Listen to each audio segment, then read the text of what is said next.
Yooyyaa babbaaroo bara fayyaa shamaa harka fuunee kabajamtootaa fi jaalatamtoota ilmaan Oromoo qaqqaalis sadarkaa addunyaatti argamtan hanga sagantaa rabaaduruu dhufu anis waa tokko lama sadii jedhee bahuun barbaada. Innis dirqama sabummaa qabnurraa akka ka'ee gama irratti dhufe jechuudha waan nama dirqisiisuu fi akkasumas wanta hatattamaa waan ta'eef jechuudha. Dhimma sabaa, dhimma biyyaa, dhimma uummata keenyaa waan ta'eef jechuudha.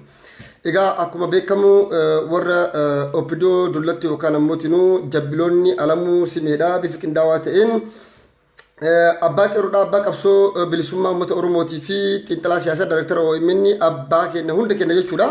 Abbaa Oromoo walumaa galatti duulli bifa qindaawaadhaan Jabbiloota Alamuu Simeetiin keessaa fi alaan gama kallattii hundaan irratti baramaa jira. Xiqqaattoo guddattoo warroonni isa wajjin nyaachaa turanis kan akka afaanis waajichaa jiranii haa jedhanii garuu achi keessa ammoo warroonni irratti xiyyeeffannee dantaa sabaa dabarsanii dantaa uummata keenyaa dabarsanii warroota kennuu barbaadantu jira. Kunis ammoo bifa qindaa'aa ta'een deemaa jira. Oromoo dammaqii kai Oromoo dammaqii kai siin jedha. Gara dubbii kiyyatti osoo seenne duratti kabajamaa fi jaalatamaan aktiivistiin xiinxalaa siyaasaa Oromoo miidiyaa neetworkii yookaan abbaan qeerroo abbaan qabsoo obbo Jawaar Mahaammad yeroo jalqabarraa ganamarraa aangoo muumicha ministeera ejjennoo isaan beekne ejjennoo inni tiim lammaa fi lammaa wajjin qabu uummata Oromoofis isaafis diinaafis alagaafis ifa jechuudha. Dantaa sabaa hegeree Oromiyaadha warroota dabarsanii hin kennine jechuudha. Warroota du'a lubbuu isaanii hin sodaanne warra dantaa sabaatii fi dantaa uummataatiif dantaa Oromummaa fi Oromiyaaf jedhanii warroota jiraatan warroota qabsaa turan jechuudha. Har'a maaltu biyya keenya keessatti deemaa jira?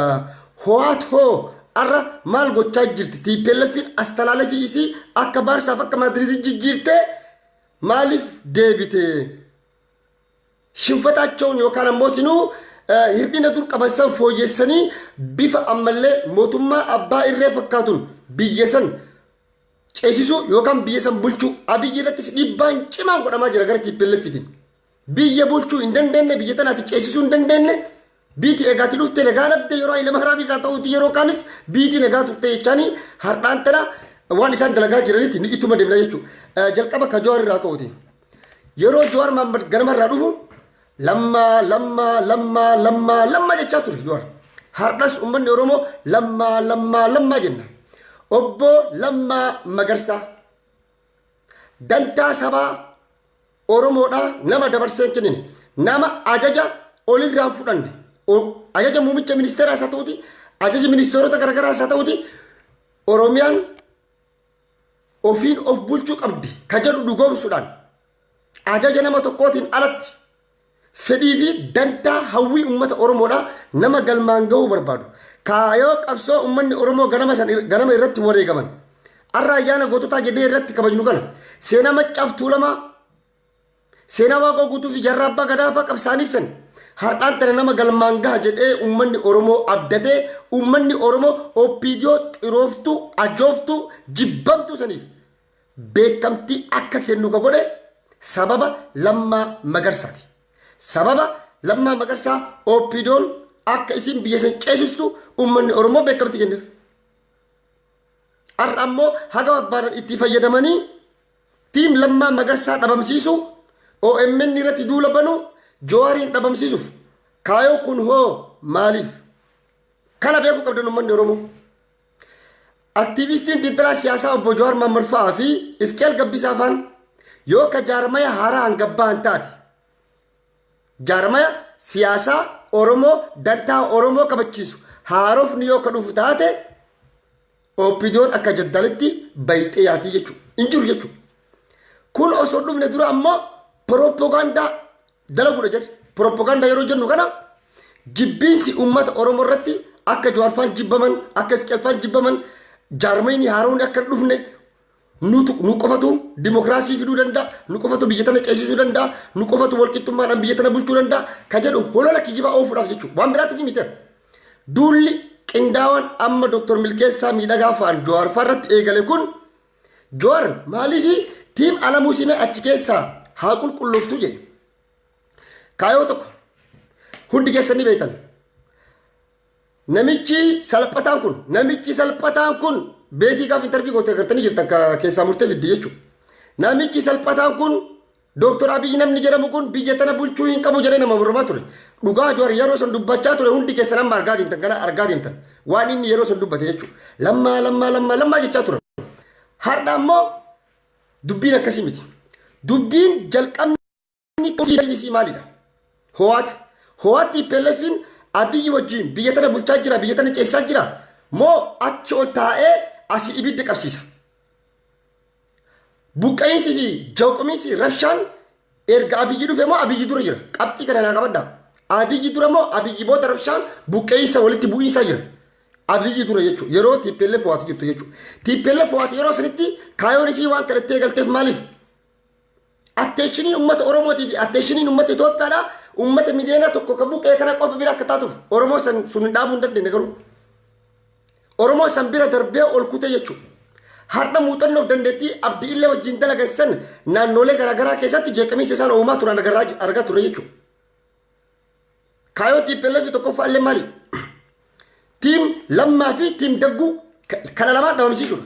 Yoo kun lamiin kadhabamu taate Finfinnee dhufnee Finfinnee si wajjin teennee biyyiitu nagaa tasgabbii argattee gara fuulduratti deemnaa biyyi kiyyaa jetteen dhumatee jira. Yoo kun hin taane taate agarukam salaamattaa ganyimanta salaamattaa ganyimnu. Maadaa TV'n si fixaa yaaddoo si fixaa jettee gorsa garaagaraa kennaafii jirti. San qofaa miti amma walgahii addawaayii irratti warri ho'atu yookaan TPLF kun walgahii kophaa qaban ispeeshaal jedhamee kaa biyya san keessatti hin baratamin jechuudha. Hayyamni kennameefii jira jechuudha. Hayyamni sun maaliif kennameef ni beekan jechuudha. As talaalaqii jijjiirtee jirti jarri. Jarri hir'inna jiraa akka qaban guutuu amata tokko ol riisarchii irratti dalaganii bifa addaatiin of ijaaranii dhufanii jiran jechuudha. Jarri ammallee maal barbaadan? Hayilamaaraamiin Oromoo achirra taa'ee biyya san duubaan hoggoluudha. Kana godhuudhaaf Oromoo laalame uummata wallootii fi gadduu andargaachoo yeroo aangoo irraa buusanii ambaachoo fidan. Ambaachoon ganamuma dhufe abinii fi jinni jedhinaa jira. Abin paartii tokko.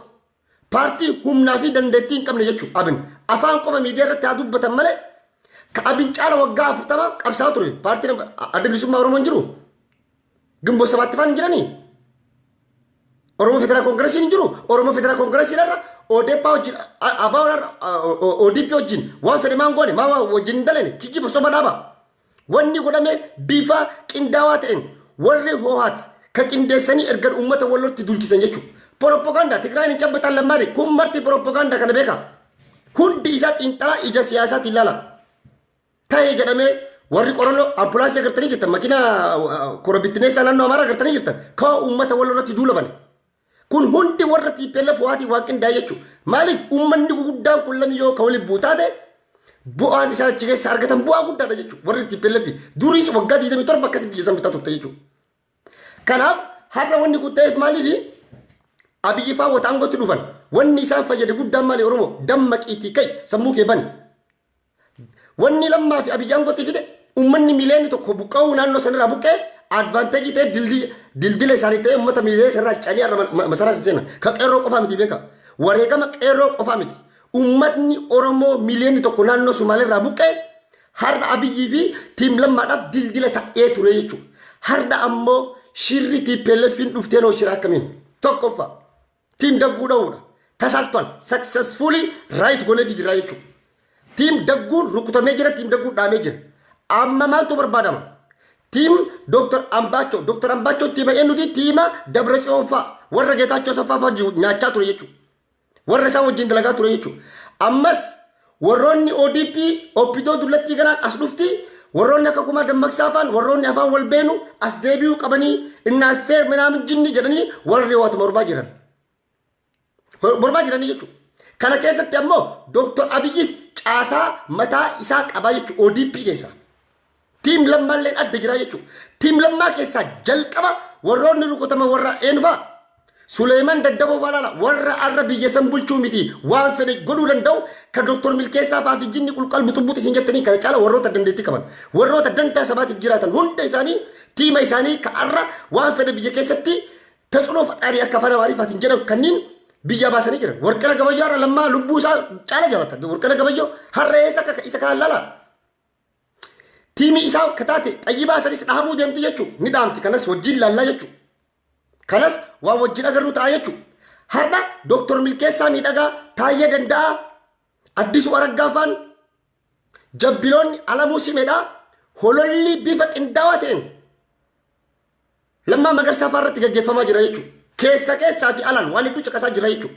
Wanni dhajennu waa lama wanni dhagaa jiru. Warri keessa beektonni wanni nutti warri walgahiirra jiru tokko maal jedhaa? Biif tokko guruppiin tokko bifa haarawaan walii galanii addaan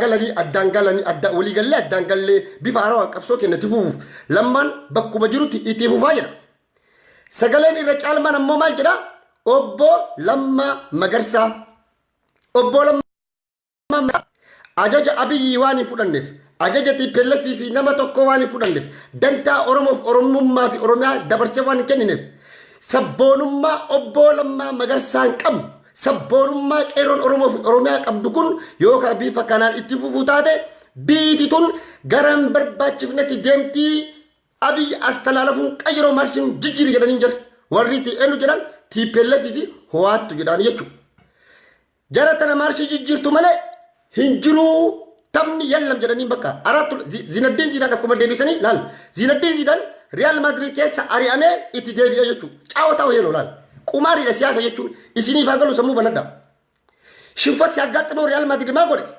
Zinedine Zidane hin deebifatee fidatee jechuudha jalqaba ari'ee. Tapha jechuun kanaa bar waan biraatii miti. Alchaalam Abiyyi busuu shinfatochi aggaxxamuu turu. Hin dandeenye dadhabee jira. Kanaafuu ammoo dirqama warri waatillee itti dhiisanii xiqqoo bee itti ilaali jedhanii kophaa kee. Nu waan akkasii godhu dadhabe kophaa isaa biyyi nagaa argachuu hin dandeenye. Waan kana kan godhan ammoo ibidda kana kan qabsiisu jara. Nagaallee qabuusuu danda'u jara. Muuxannoo qaban dandeettii qaban namatti 27 awootti buqqifatan rifaan itti buqqifatan biyya san keessatti jedhu jechuudha. Sila kana ta'eef obbo Lammaa Magarsaan sabboonummaan inni qabu quuqama saba Oromootiif inni qabu kabaja uummata Oromootiif inni qabu abbootii gadaa Oromootiif inni qabu kana hunda ammoo uummata Oromootiif Lammaa Magarsaa fi Jawaar Mahammadii fi abbootii gadaa wal dhabsiisuuf jecha tiim Alamuu Simee maal godhan tokko isinii kaasaa uummata balaala. Waraanni bilisummaa Oromoo waliigaltee ka godhe mootummaa naannoo Oromiyaa wajjin mootummaa naannoo Oromiyaa wajjin yeroo waliigaltee godhu kana waa'ee marsii illee itti isin dhufuuf deema bara. Yoo waraanni kun kawaa tokko ta'u taate responsibility itti gaafatamummaa eenyutu fudhata? Akka mootummaa naannoo Oromiyaatti Lammaa Magarsaatu itti gaafatama. Leencoo lataa waraana waan rasaasa hiikkachiiseef jecha mooratti naqeef jecha hanga har'a Oromoo sanii qeeqxi miidiyaa fedhe irra deemee bakka fedhe yoo dhaqe ati nu gurgurattee jedhanii qeeqanii miti. Har'a qeeqa san caalu ammoo Lammaa Magarsaa irratti dhufaa jechuudha. Tokko kana. Lammata warra koree teeknikaa abbootii gadaa Oromoo Oromoof Oromummaaf Oromiyaa wal dhabsiisuuf jecha laa waan jarri godhan laala hamban. Shaayii jettan shaayii oo'ituu keessa fakkeenyaaf namni har'a uummanni baalee bishaan hara dhugutti hin jiru kaasiin gaalli itti ficcaatu asiin loon reen itti ficcaatu ka baakteeriyaa meeqa qabu karaa immoo meeqa qabu dhugaatti jiru namni maan duune bishaan dhugaattiidhaan jedhee sanuu bishaan danfe keessa kun niikolara lal keemikaala hamaatti naqxanii akkasii kennitaniif ni beekama jechuudha. Akka isaanitti uummata san fixu yoo waraanni sun ka dhumu taate har'a Oromiyaa keessatti maaltu dhufuu danda'a? Lammaa Magarsaatti holaan akkamtu deemuu danda'a? Jawaar irratti waan akkamtu deemuu danda'a? Abbootii gadaa Oromoo irratti waan akkamtu deemuu danda'a? Waan kana hunda addaan baasaatii sammuu teessan bal'isaatii yaada Oromoo sammuu teennatan addaan haa bannume addaan banaa sammuu teessan tana. Lammaa Magarsaa wanni achirraa kaasanii bu'aan tokkoffaan maali? Oromiyaa bakka duritti deebisuuf OPDON Dullatti ol baasuudhaaf yeroo kana godhan obbo Alamuu Simee waajjira dhaabaraa ni ka'a addisuu argaa bakka waajjira dhaabaa dhufa Alamuu Simee achi ka'a namicha Abiyyi jala deemu kanatti bakka Abiyyi jala deemu kan isa bakka obbo Lammaa fidan obbo Lammaa Magarsaa kiyya ati qabsaaf nuuf qabsooftee jirta nurraa si dhukkuba amma gara Jarmanii fi biyyoota Awurooppaa garaagaraa deddeebita. Kanaafuu nuuf boqochuu qabdaa gara mootummaa federaalatti ol si fudhannaa jedhanii tooftaa garaagaraatiin warra tiimii isaa guutuu kan biyya yaasaa kan keessa dhaa kan keessa dabarsaa har'aan tana qullatti hambisaa jiranii jechuudha. Lala Oromoo kaayoo Lammaa Magarsaa Birgaadar Jeneraal Kamal Galchuutti fide Haayiluu Gonfaatti fide maali qabxii komaa qabaddaa laa qabxii qabaddaam kaayoon inni itti fideef eenyutu fide jaratan addisuu argamaa fide Alamuu Simeetu fide no Abiyyitu fide no Lammaa Magarsaatu jaratan fide jechuudha. Yeroo san Lammaa Magarsaa paaworii qaba ture jechuudha. Hadda namni ODP walitti qabee wal ga'ee teessisenu Alamuu Simeeti. Falaach qoraacuu maannoo Alamuu Simee no. Falaach qoraacina raisa. Kamaal galchuu yeroo gara aangootti fidan kana kaayoon inni dhufeef maaliif? Yoom dhufe? Kamaal galchuu yoom dhufe? Erga fonqolchi yaaliin fonqolcha mootummaa godhamee booda dhufe. Dammaqee Oromoo erga yaaliin fonqolchaa godhamee booda dhufe. Maaliif dhufe? Lammaan maaliif kamaal galchuutiif hayluu gonfaa fidan? Dhagaa namni siyaasan haasawuun beekii waan tokkoon beekii namuu dandeettii muuxannoo qaba. Hayluu gonfaatii fi kamaal galchuu muuxannoo dandeettii waraanaa qaban.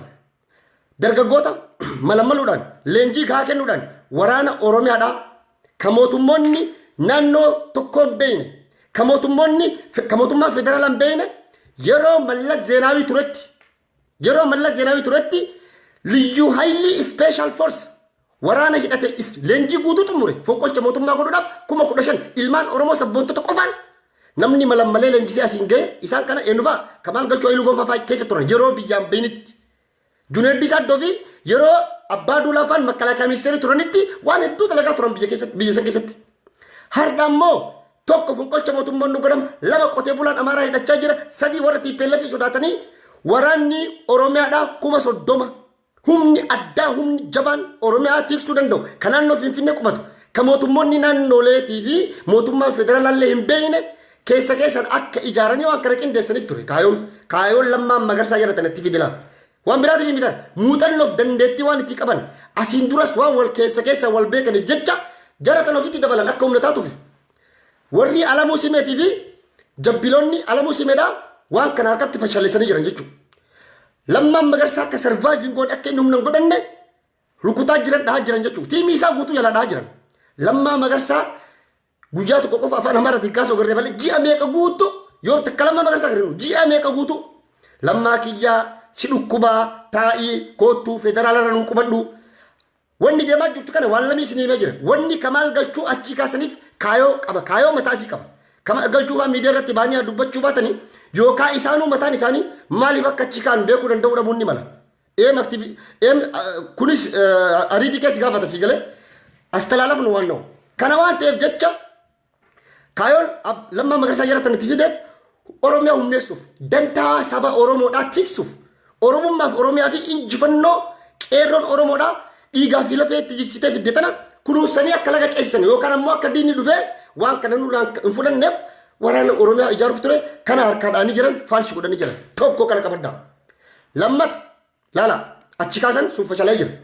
Lammata waraana bilisummaa Oromoodhaa yeroo galutti Jawaarfaan maaliif achi dhayxanii seentanii jedhanii tokko kana lammaffaa waraana bilisummaa Oromoo achi gale data lachuu harka wal keessa qaban qorannoo garagaraa irra geggeeffamee kan kana gootanii baankii saraftanii suphii waan hedduu irratti godhaa turan arra ammoo san bira darbee isaan kana marzii obaasanii jechuudha isaan kana keemikaala obaasan keemikaala namaa jeesu rabbii yoo sitti mure malee akka ilma namatti hindu'an waan hinduudheef jechuudha ilmi namaa osoo waan fedhisi godhe hinduutu hoo kaarti rabbii keessa hin jiraanne taate jechuudha sila kana ta'eef jechuudha waraanni bilisummaa Oromoo waboon kun yoo achi keessatti kawaa ta'u taate Oromoon eenyu rakkaati isinummaan na deebisame Oromoon eenyu irratti kaati yoo ka jarritu waa taatu taati Oromoon eenyu irratti duulti eenyu rakkaati jalqaba Jawaarii fi obbo Baqqalaa Garbaa abbootii gadaa itti aanee lammaan magarsaas responsibility fudhatee waadaa irbuu uummata Oromooti seenee jira lammaan magarsaan tiim lammaan magarsaatii fi lammaan magarsaa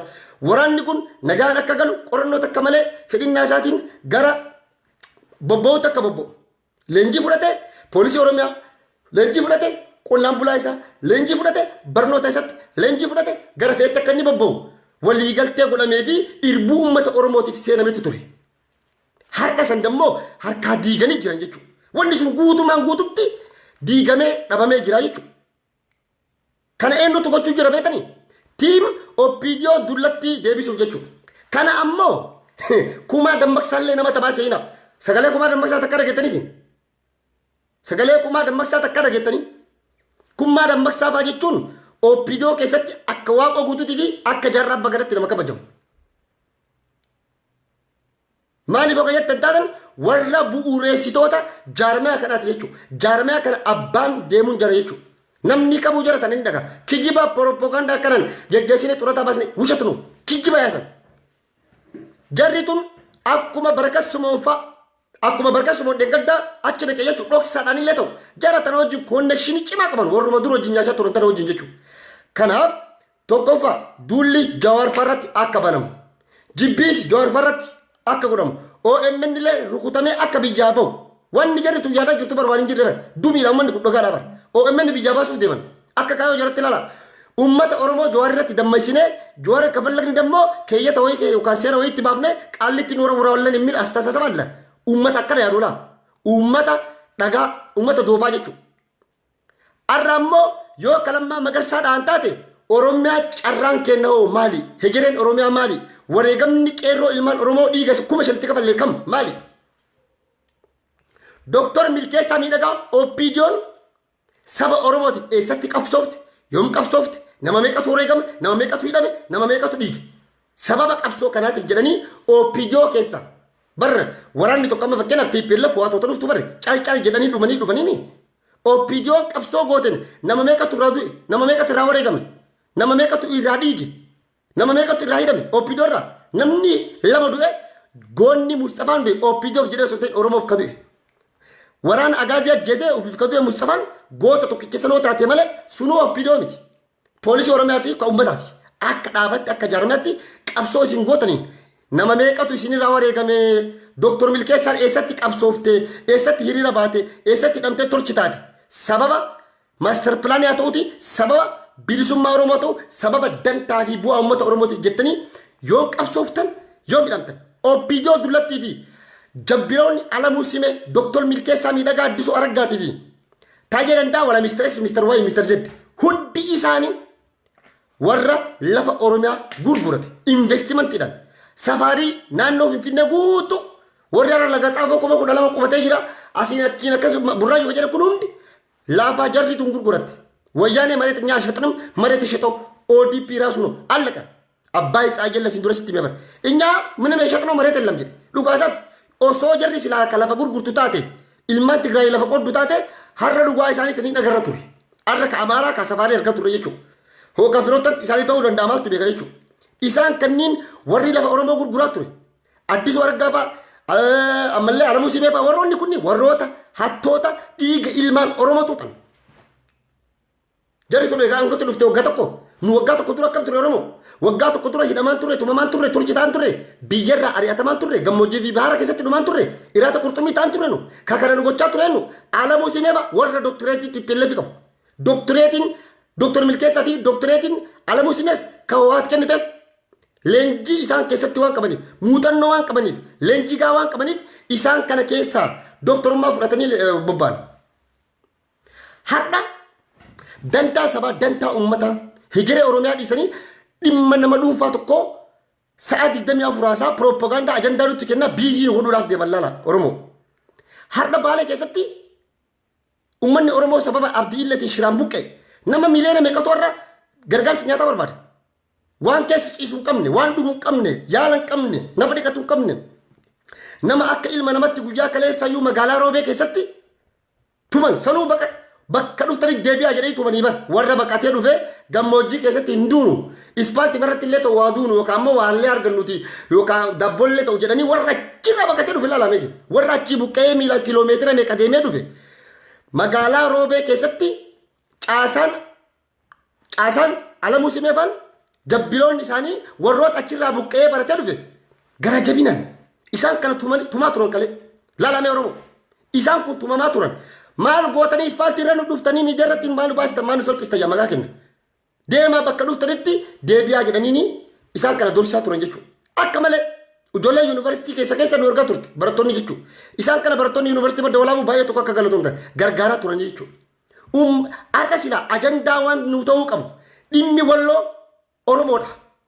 Har'a abinis haa ta'uuti adeeppaan maal gaafachaa jira. Ya Amaaraa Hibirtisab yookiin uummanni Amaaraa magaalaa Gobbaratti haa ta'uuti magaalaa Adaamatti haa ta'uuti Jimmatti haa ta'uuti magaalaalee Oromiyaa keessa jiran keessatti bakka uummanni Amaaraa baay'atutti uummanni Amaaraa wikkilinnaa argachuu qaba bakka bu'aa argachuu qaba jedhanii mormaan jiranii. Har'a immoo yeroo uummanni walloo akkasitti shiruma laal kana beekaasin ho'aatu nu laako ka erga TPLF OPDON akkam jettee dubbatti wal beekani bar tiim Alamuu Simee tiim Jabbiloonni jara wajji wal beekani bar walloon himma talee isiga ችግር እንፈጥራለን ወሊ ቡይስ ኡምና ከዱበቲና ነው ጫውታው ኢጀ ሲያሳቲ ወላላሲን ሰሙ ከሰን በረዳ ሰሙ ከሰን በናቲ ኢጀ ሲያሳቲን ሰሙ ደመቀን ዋላላ dantaan wallo dantaa OPDON Dullaatin miti dantaa Oromooti dantaa qeerrooti malee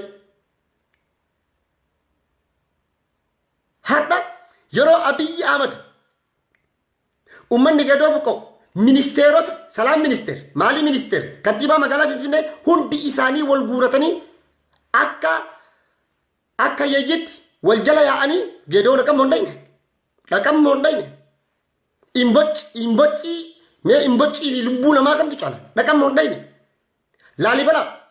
laalibala dhagaadhaaf jedhanii mootummaa Faransaay dirasii dhaqanii birrii miliyoona meeqan kadhanne jedhu turan bana isii maa wal sobnesi lubbuu ilma Oromoo irra dhagaa laalibala santu caala jechuudha lubbuu ilma Oromoo irra imbochi santu irra vaaluu kabaja qaba jechuudha geedoo gulfaa dhaqa hawaasa yeroo Sidaamaa fi Walaayittaa waliin buutu gulufanii dhaqan guraa geessitte gulufanii dhaqan yeroo dabuu bakka rakkoon jiru guutuu gulufanii dhaqan guyyaa tokko mee obboleeyyan kiyya Abiyyi aangoon dhufe Abiyyii fi lammaa ta'aniiti guyyaa tokko ummata Oromoo naannoo Beenishaangulii buqqee haa ta'uuti kan naannoo Somaaliitti buqqee haa ta'uuti kan gara iddoo garaagaraatti buqqee haa ta'uuti walloo keessa kan jirullee Oromoo obboleeyyan kenna foon kenna lafee kenna waa'ee isaanii daqiiqaa tokkoof sekondii takkaaf yeroo dubbatan agartanii jirtanii Oromoo agartanii jirtanii noo ila garree barnu jarriituun kaayoo addaa qabdi kaayoon isaanii Itoophiyaa gudditti yoo ka ijaaru taate malee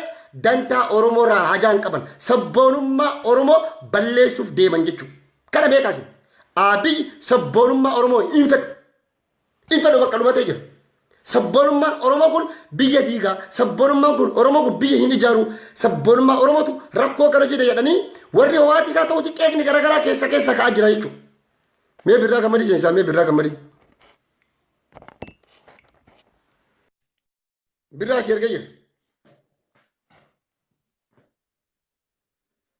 birraa gammadiitiif erga jira hayyee Saidoo yaa welcome birraa akkam nagaami nagaa wallahi gaara alhamdulillah akkamatin fayyaanu maal taanaa miti yeroo ammaa ummata keenya tubeetta state of emergency hamaa keessa jira yeroon ammaa beeki ummata keenyaaf I don't know akkami akkasii ibsu gaafa wayyaaniin jirtu gabroomtee gabrummaa keessa jiraachuu kan kee amantee falmita yeroo ammaa garuu wanti Oromoo keessa deemaaru wanti Oromiyaa keessatti aaru waan amma ati kaafte qabxiin amma ati kaafte kun namni hedduun beektaa ummanni keenya siyaasa garaa fayyaalummaaf wannee qulqulluu qofaan laala kaleessa lammaaf Abiyyi waliin turtee wanti kun sobaa jedhee namni hedduun mormuu barbaada ammoo siyaasa keessa wanti akkasii hin jiru ka Mallasii fi Isaayyaas kaleessa hiriyoota warra qabsoo waliin godhaa turan gaafa achi walitti kaanaan siyaasa keessa waan baay'eetu jijjiirama garuu wanti yeroo ammaa deemaaru akkuma ati nuu kaaste nuti amma wanti ummanni Oromoo godhuu qabu ani dura like Jawaar gaafa guyyaa jalqabaa Dr. Abiyyi mormu nu hundinuu iccitii keessaa waan hin beekneef maaliif akkamiin morma jennee afoo dhaabataa turre garuu immoo wanti kun yeroo ammaa kanatti waan hamaa fidee warra akka harka dhiigaa namoota akka ati imagine Oromoof du'a keessaa duuti guddoo yoo Tigreen nu bulchite waa tokko beek diina jettee ofirraa falmita warra kaleessa harka dhiigaa warra kaleessa ilmaan Oromoo gandarra deemaa qabsiisaa turetu har'allee as bahee qeerroo keenya qe'ee keessa adamsaa ammoo lammaa namni wanti anamma ati qabxii jabaan atadharraa dubbatte keessa lammaa jennee lammaa deeggarra ummanni lammaa fedha lammaan kophaa ofii jira jidduu kana immoo caasaa isaa hattutuu jira caasaan kun lamaan akka lammaan ummataan walitti hin dhufneef kaayyoo isaanii galmaan ga'uuf dirqama lammaa achi dhabamsiisuun isaanii barbaachisaadha qabxii duraanii nati kaafte irratti illee gadduu andaargaachuun nama jabaa abbaa jijjiirama kanaa ta'e mee ati yeroo ammaa kanatti mooraalii maaliitiin istaatasii akkamiitiin namni gadduu andaargaachuu aangoo irratti deebiseetiin eenyu kana ambaachuu namicha machaaya sanii aangoo kenneetiin gadduu nama dhuka qabu nama biyyi teennaa miti biyyi biraayyuu liidariif isa barbaaddu aangoo irraa kaasa. Bakka tana biraa dubbadhu? Dubbadhu. Laal kaayoo gadduu andargaachootti kaasanii maali beektaa gadduun andargaachoo yoo pirezidaantii mootummaa naannoo Amaaraa ka ta'u taate lola amma uummata wal lolatti dheenga dabalame kana bari yoo ka jedhanii ajajan taate hin banu ayikatti aara ga'u eenyu pellee fi ajajamuu jettu har'a ammoo warroota isaanii fidanii rakkoon jeqamichi kun guutuun bar girgirii kun guutuun akka uumamu isaan tokko jira bar yoon waan nuti dhageette malee abiyyi biyya tana bulchuu isaan hin dandeettu tasgabbii hin argattu jechuudha bar kun dhibaa bar maaliif gaddoo amma doktor Ambaachoo jechuun yaa katiif tibbelle fi barti abbaa isaa yabaa jetti bakka mara Alamuu Simee faallee warra qoshaashaa TPLFoonni Oromiyaa keessa gattee lixxe keessaa tokko. Kun bari baa amma bakkeen namee asirra waa tokko si gaafadhaani. Waan an keessa beeku jechuudha. Namni Kamaal Gachuu baasaa ta'uuti Haayiluu Gonfaa baasaa ta'uuti namni fidee obbo Lammaa Magarsaati. Lamma yaa. Abiddi nama tokko miti.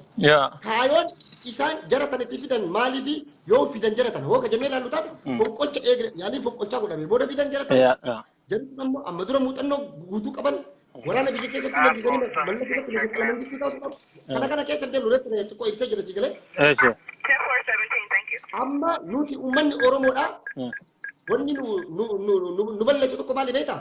Oromoon institutioniin hin ijaaramne. Hin qabne. Ijaaramees akkasii hin qabne. Nu har'a abdiin keenya Jawaarra jira, abdiin keenya Lammarra jira. Yoo jarri tun lamiin hin jiraatin Oromoon maal ta'a? Kaayoon ka garam deemnadha baramu. Liida qarallee sabni saba tokko bee liidariituu ceesisa.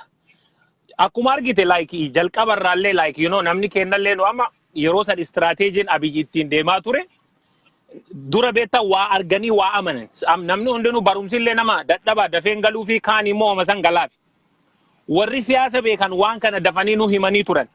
Ammoo beeki wanti nu beekuu qabnu tokko. Amma Dr. Abiyyi kana nu waliin dhaabannee Habashaallee irraa falminee abbaa jijjiiramaati jenneetiin waliin dhaabataa turre. Garuu immoo yeroo ammaatitti ka uummata Oromoo tuffachiisee mataa ol qabachuu dhorge. Ka uummata keenya kireeditii dhorgate namicha kana jechaadha. Dhugaa yoo dubbanne amma nu deeggaraa turre. Gaafa deeggarrullee waan deeggarruuf qabna. Because eega namni kun jijjiiramee garee jijjiiramaati jedhee ummata keessanii isin fayyadaa jedhee hin deeggarra. Gaafa inni mo'achi akka fincaan gaalaa of duuba garagalee amaana Abiyyi Lammaa Magarsaa ofii aangoo san qabachuu hin danda'a ture.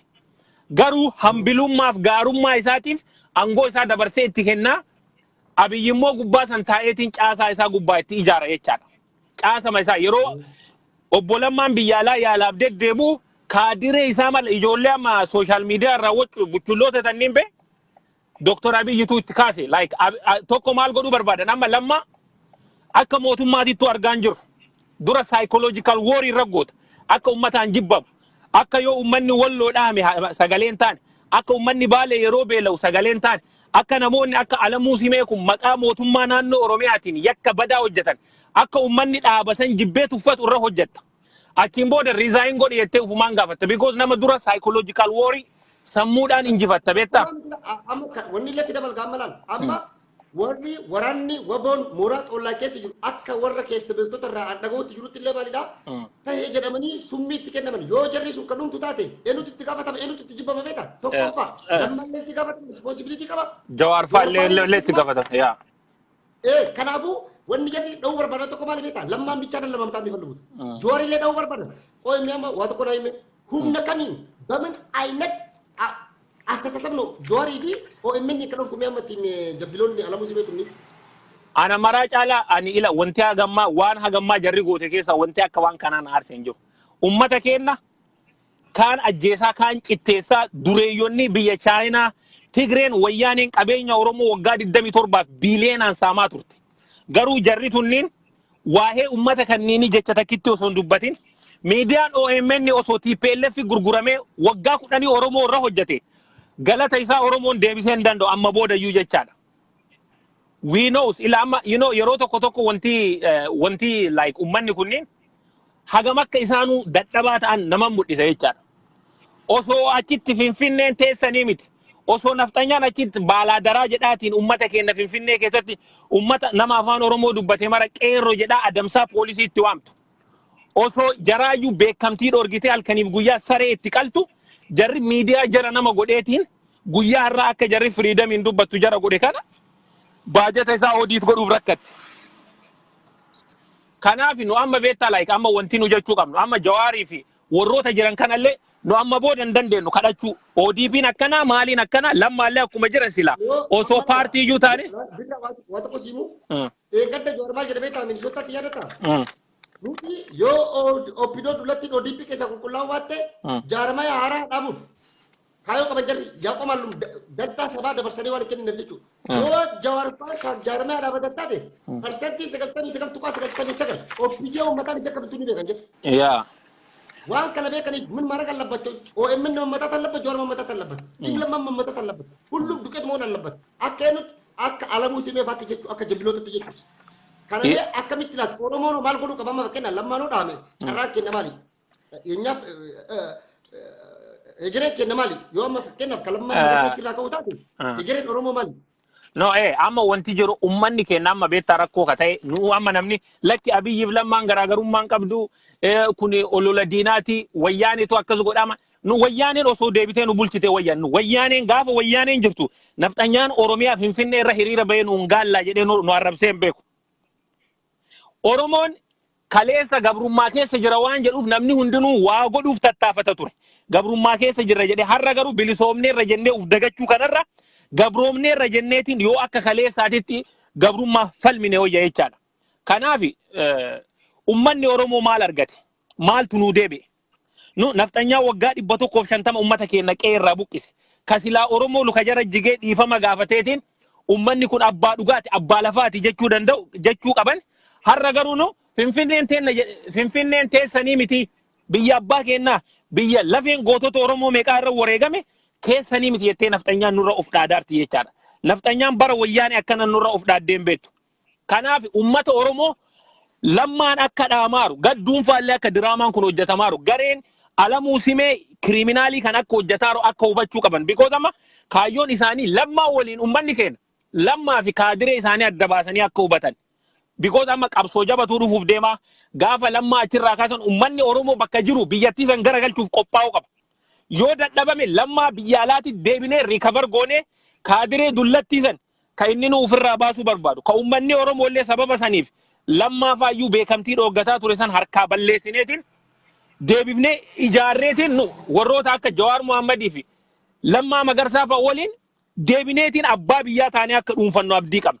Garuu ummata keenyaa informeeshinii kennu amma waan kana nu harkaa wal fakkeessan dheengadda nu lamaan jidduu rakkoon hin jiru jedha Abiyyi lammaa waan biraa fakkeessa dheennutu nu himaa nuun jedhu nu bee action speak louder than a word gochatu hujiirra dubbata mee lammaan akka mootummaatiin maal keessa aakti godhaara yeroo ammaatitti milkeessaaf kaadireen kunneen seerri jaraa hayyamaa achi bahee miidiyaa wayii odii ta'uu qaba jedhaa waan fedhe qabaattaru dhaaba jaraa kun ajandaa dhaaba jaraati moo kun ajandaa odii biti moo maaltu jara galche yoo barbaade ummanni warri achi keessa hojjetu haa gaafatu isaan namatu himannaa bira dhiyeesse moo isaan mana murtiiti moo eenyutu waa'ee mallaqa sanii odiiti godhuu jara akka gaafatanii mirga kenneef paartii ummata Oromoo bakka bu'ee bakka san ta'aaru waan kanayyuu godhuuf mirga hin qaban kun kan mul'isu maali kaadireen achi keessa jirtu marti akka lammaa waliin hojjetaan jira obbo Lammaa sagalee isaa ukkaamsitee achi keessatti caasama isaa irra ijaaranii alarraan immoo akkuma arginu namoota akka Kamaal Galchuu Mahaammad adeemoo namoota kanneen illee ari'aa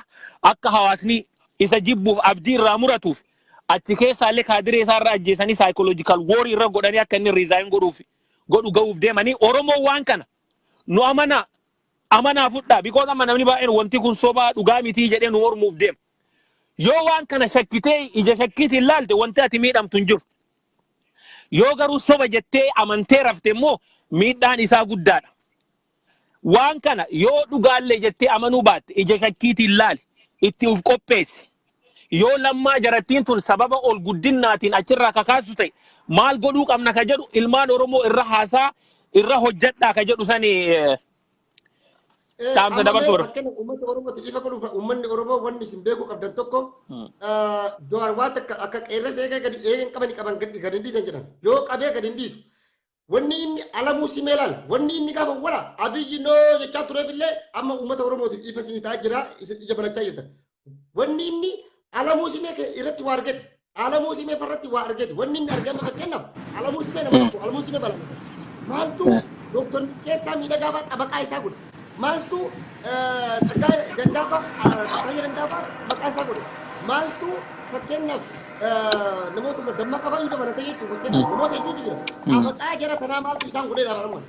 Yaa ila namni gariin yeroo tokko tokko xalaat wadaajinoo warra jedhamtu jira. Fakkeenyaaf namni gariin waanuma Jawaariin irraa komii qabuuf qofa Alamuu Simee irraa kadee garu jira. Garuu immoo in reality dabballoonni sunniin immoo mishiinii jaraa hojjetaarti. Hujii jaraa hojjetaarti.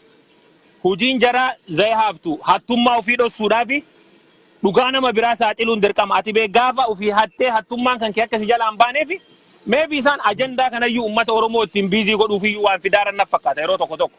Beekamanu waa'ee uummata keenya beela'ee haasa'uu dhiifnee waa'ee uummata keenya walloon miidhamee haasa'uu dhiifnee diinatu ajandaa uummataa kennaa uummanni Oromoo akka fuuldura ofiiyyaan akka gara fuulduraan ceene ka godhu uummata kanneen ammaanin guyyaa yoo gaafa kaan dhimma summiitiin biizii nu godhan gaafa kaan yoo dhimma miidiyaatiin biizii nu godhan borullee ajandaa biraa akkasitti darbaa yoo nu godhan jarattiin tun keessa immoo waan biraa hojjetaarti ka jedhu uummata because mishiinidha beek sammuu nu biizii nu godhaniira amma nu attenshiniin uummata keenyaa guyyaa irraa guutuu milkeessaa mormuu fi Jawaariin deeggaruu ta'eera. Garuu dubbiin achi miti nullee ajandaa darbuu fi qabna. Ajandaan jarri gara OMN fiddesan gara lammaa sanii achi harkaa deebisuu qabna. Nu amma istirateejii ila jarri gara ofii barbaaddu nu ofaarti nullee gara ofii barbaadnu jara oofne. Yeroo ammaatiin rakkoon Oromoo rakkoo OMN miti. Yoo OMN oofedha achumaa yoo dhabame Oromoon guyyaa OMN nyaataa dhugaan jiraatu. OMN mootummaa miti. Nu rakkoo mootummaatiif bulchiinsa gaarii gaafatarra malee rakkoo miidiyaati miti. Rakkoo ofii dhossuudhaaf isaan illee ajandaa garana waan nu ofaaraniif nullee immoo achi garagallee OPDON Dullattiin Alamuu Simee waliin taatee akka lammaa achi kaasuuf halkaniif guyyaa hojjetartu ummata keenya lallabuu qabna. Ummata Oromoo illee bakka gamaraa ajandaa kan akka isaan ittiin hattooma ofii dhoffachuuf godhaaran ummanni keenya illee hubatee ajandaa nutu kennuufii qaba malee jarri akka nuu kennuu hin qabne irra hojjechuu qabna. Kun sirriidha kanarratti kan nulleen hundi kenna ilmaan Oromoo hojjechaa jirraamee amma sagantaa Ramadoorillee laayibirra jira. Okay, galatde. Sagantaa Ramadoorillee caqasnee waliin deebinaa kana booda wanni nu godhuu qabnu tokko maalidha? Nuti akkuma amma biraati jette ajandaa waliigalaa jechuun kiyyasii galee ajandaa walii nu galchu tokko nuti illee isaan biizii godhuu qabna maaliif jennaan isaan amma Oromoo akkuma tireef tarkaastee atteeshiniin Oromoodhaa akka hatamuuf wanni isaan hin goone wanni dhagaan isaan hin buqqisne jiru haga Oromoon dammoo waan sana ijji galatti jiru waan jarra asii galee dulammarratti hin agarru jechuudha. Hin agarru yaa. Shira taphaati miti Oromoo dammaqii ka'ii of qopheessi Oromoo. Kana jechuun barbaada anis sagantaa Ramadoorii ilaalaa dhiifa manaa godhaa asirratti xumurraa borus gaafummoo natti fufnaa ilmaan Oromoo isin jaallannaa biraatis nagaa keessa nu jiran. Ayyaa